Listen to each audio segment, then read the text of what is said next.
11 सितंबर 2001 America के इतिहास का सबसे भयावह दिन। सुबह का वक्त था। न्यूयॉर्क की सड़कें रोज की तरह चहल पहल से भरी हुई थीं। लोग अपने दफ्तर जा रहे थे, कुछ लोग कैफे में कॉफी पी रहे थे। तभी अचानक आसमान में एक तेज आवाज गूंजती है। कुछ ही सेकंड बाद एक विमान वर्ल्ड ट्रेड सेंटर की ऊंची इमारत से टकराता है। लोग कुछ समझ पाते उससे पहले दूसरा विमान भी टावर से जा टकराता है। पूरी दुनिया की आंखों के सामने न्यूयॉर्क धुएं और आग के बादलों में घिर जाता है। हजारों मासूम लोग कुछ ही मिनटों में अपनी जान गंवा देते हैं। उस दिन अमेरिका ही नहीं, पूरी दुनिया कांप उठी थी। इस हमले के बाद एक नाम पूरी दुनिया में गूंजने लगा, ओसामा बिन लादेन। अल-कायदा का सरगना, जिसने खुलेआम अमेरिका को चुनौती दी थी। अमेरिका ने उसी वक्त ठान लिया था, अब चाहे जितने साल लग जाएं, लेकिन इस शख्स को जिंदा या मुर्दा पकड़ना ही होगा। इसके बाद शुरू हुआ दुनिया का सबसे बड़ा मैनहंट, लादेन की तलाश। अमेरिकी सेना अफगानिस्तान में घुसती है, तालिबान सरकार गिराई जाती है, पहाड़ों में छापेमारी होती है, गुफाओं में तलाशी ली जाती है। कई बार खबर आई कि लादेन मारा गया, कई बार कहा गया कि वो बुरी तरह घायल है, लेकिन हर बार ये खबरें झूठी साबित हुई। लादेन हर बार किसी न किसी तरह बच निकलता था।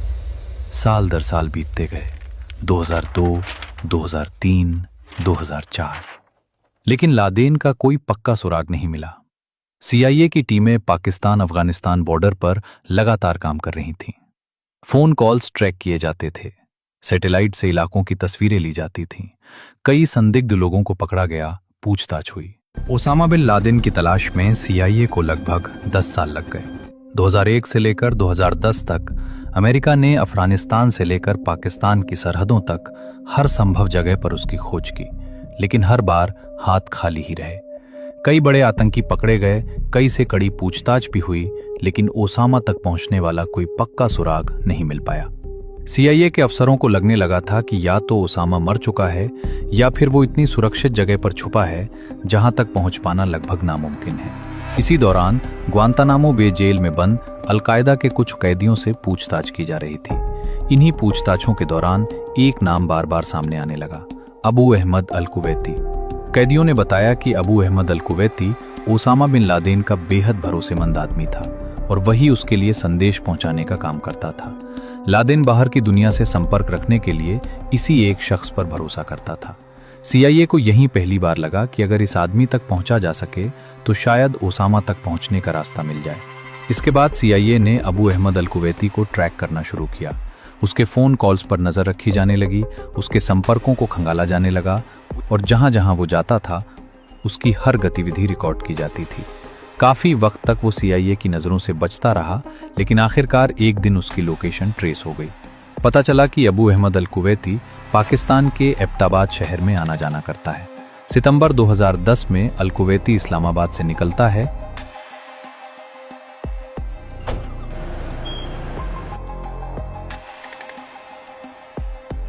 और एबटाबाद के एक शांत पहाड़ी इलाके की तरफ बढ़ता है। CIA एजेंट भी उसके पीछे पीछे पहुंचते हैं। एबटाबाद एक शांत और पढ़ा लिखा इलाका था, जहां पाकिस्तान की मिलिट्री एकेडमी भी पास ही स्थित है। CIA को पहले तो यकीन ही नहीं हुआ कि इतना बड़ा आतंकी इतनी सुरक्षित और आम जगह पर छुपा हो सकता है। लेकिन जब एजेंटों ने एबटाबाद में उसके ठिकाने पर नजर रखनी शुरू की तो एक अजीब सा घर सामने आया। ये घर आसपास के बाकी घरों से काफी अलग था। चारों तरफ ऊंची ऊंची दीवारें थीं और ऊपर कांटेदार तार लगाए गए थे। बाकी घरों के मुकाबले इस कंपाउंड की दीवारें हद से ज्यादा ऊंची थीं। सामने वाली बाउंड्री वॉल करीब 10 फीट ऊंची थी और बाकी 3 दीवारों की ऊंचाई लगभग 13 फीट, 18 फीट और 12 फीट थी। तीसरा शक CIA को यह हुआ कि इस कंपाउंड से कोई अंदर बाहर जाता ही नहीं था। घर में न कोई फोन कनेक्शन था, न कोई इंटरनेट। सबसे हैरानी की बात यह थी कि इस घर का कचरा भी बाहर नहीं फेंका जाता था, बल्कि घर के अंदर ही जला दिया जाता था, ताकि किसी को अंदाजा न हो सके कि अंदर कितने लोग रहते हैं। घर में रहने वालों का व्यवहार भी बेहद संदिग्ध था। न कोई मेहमान आता जाता था और न ही घर से बाहर कोई सामान्य गतिविधि दिखाई देती थी। CIA एजेंटों को अब पूरा यकीन हो चुका था कि ये कोई आम घर नहीं है, बल्कि किसी बेहद हाई वैल्यू टारगेट का ठिकाना हो सकता है। इसी अजीब से घर ने ओसामा बिन लादेन तक पहुंचने की सबसे मजबूत कड़ी बना दी। इसके बाद सीआईए एजेंटों ने एबटाबाद के उस घर पर लगातार नजर रखना शुरू कर दिया। दिन हो या रात, हर हरकत पर नजर रखी जा रही थी। सबसे अजीब बात यह थी कि अल कुवैती के अलावा किसी और आदमी का अंदर बाहर आना जाना नहीं था, और वो भी बड़ी सावधानी से आता जाता था। कभी कभी एजेंटों को घर के अंदर एक लंबा दुबला पतला दाढ़ी वाला आदमी धीमे कदमों से टहलता हुआ दिखाई देता था, जो ज्यादातर ऊपरी मंजिलों पर ही रहता था। सीआईए एजेंटों को अब लगभग पूरा यकीन हो गया था कि जिस शख्स को वे सालों से ढूंढ रहे थे वो इसी घर में छुपा बैठा है। एबटाबाद में उस रहस्यमयी घर पर नजर रखने के साथ साथ सीआईए को एक और बड़ी चुनौती का सामना करना पड़ रहा था। घर के अंदर रहने वाला शख्स वाकई ओसामा बिन लादेन ही है या नहीं, इसकी पक्की पुष्टि कैसे की जाए। सीधे घर के अंदर घुसकर पहचान करना नामुमकिन था, इसलिए सीआईए ने एक बेहद चालाक और जोखिम भरा तरीका अपनाया। सीआईए ने एक लोकल पाकिस्तानी डॉक्टर शकील आफरीदी की मदद से एबटाबाद में एक फर्जी पोलियो वैक्सीनेशन ड्राइव शुरू करवाई। इलाके में घर घर जाकर बच्चों को टीका लगाने का नाटक किया गया।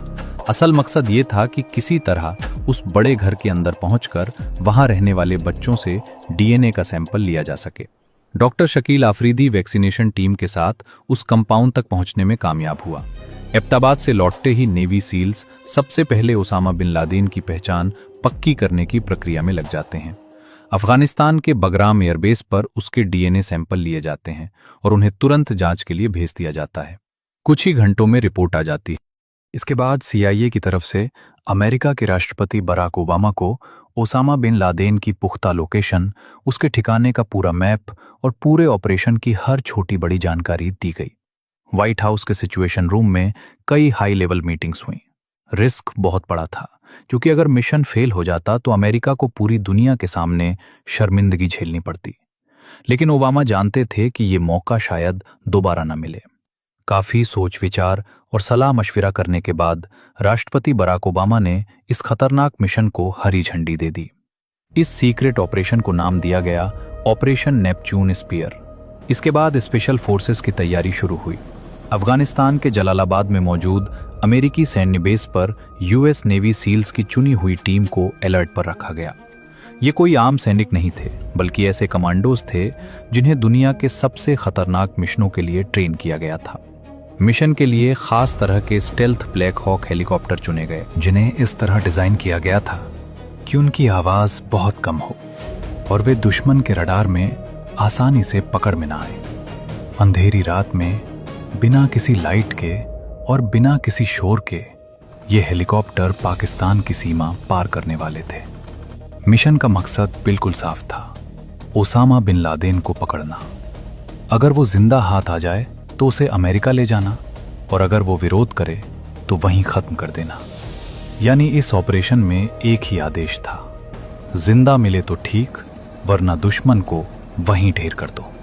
2 मई 2011 की रात करीब 1:05 पाकिस्तान के एबटाबाद शहर में चारों तरफ सन्नाटा पसरा हुआ था। लोग अपने अपने घरों में गहरी नींद सो रहे थे।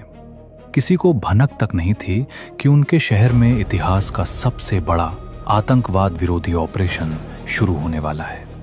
उसी वक्त आसमान में 2 ब्लैक हॉक हेलीकॉप्टर एबटाबाद के ऊपर मंडरा रहे थे। इन दोनों हेलीकॉप्टरों को चौक 1 और चौक 2 कहा जा रहा था।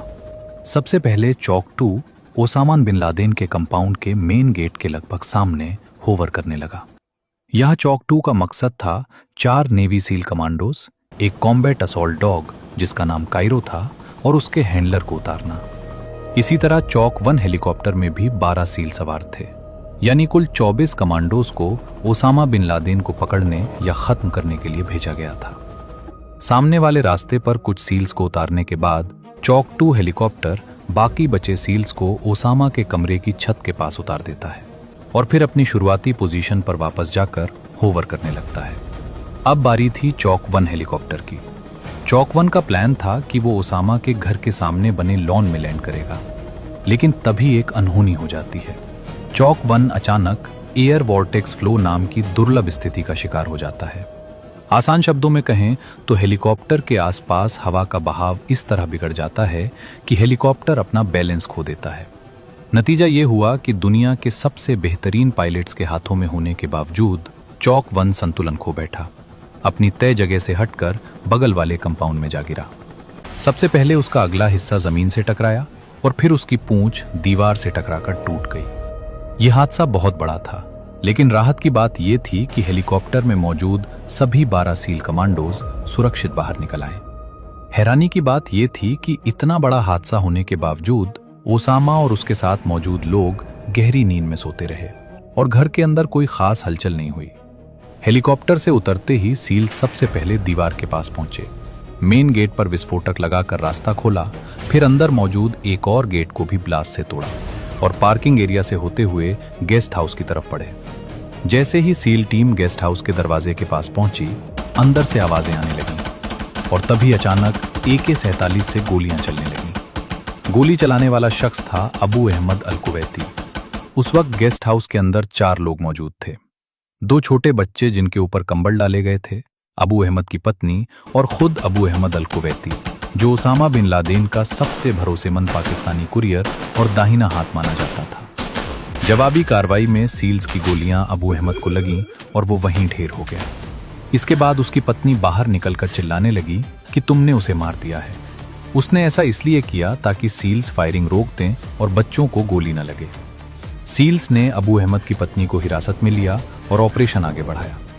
गेस्ट हाउस को सुरक्षित करने के बाद कुछ सील्स मेन बिल्डिंग की ओर बढ़े और कुछ ने अंदर का गेट खोलकर बाकी टीम को अंदर आने का रास्ता दिया। अब पूरी टीम मेन बिल्डिंग की तरफ बढ़ चुकी थी। जैसे ही ग्राउंड फ्लोर में एंट्री हुई, सामने अबरार दिखाई दिया, जो अबू अहमद का छोटा भाई था।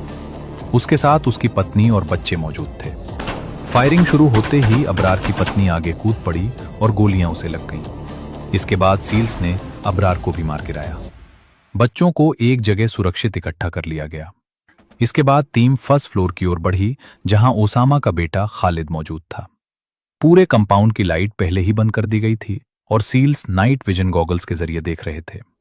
अंधेरे में खालिद दीवार के पीछे छुप गया। टीम में मौजूद एक सील को अरबी भाषा आती थी।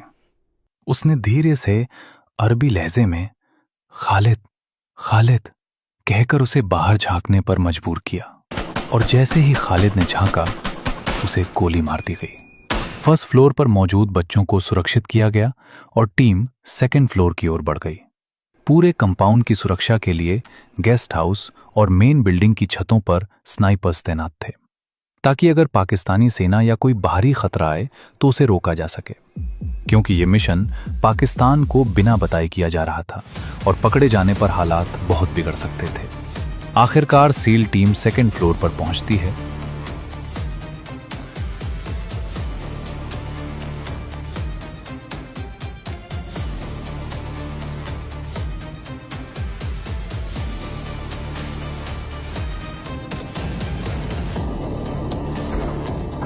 जहां ओसामा बिन लादेन अपनी दोनों पत्नियों के पीछे छुपने की कोशिश कर रहा था और उन्हें आगे ढकेल रहा था।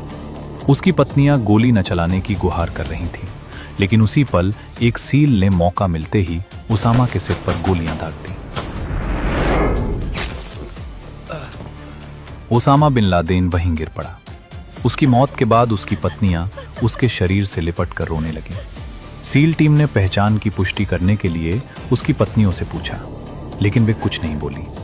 तभी वहां से गुजर रही एक 12 साल की बच्ची से पूछताछ की गई और उसने बताया कि यही ओसामा बिन लादेन है। इसके बाद घबराई हुई एक पत्नी ने भी पुष्टि कर दी।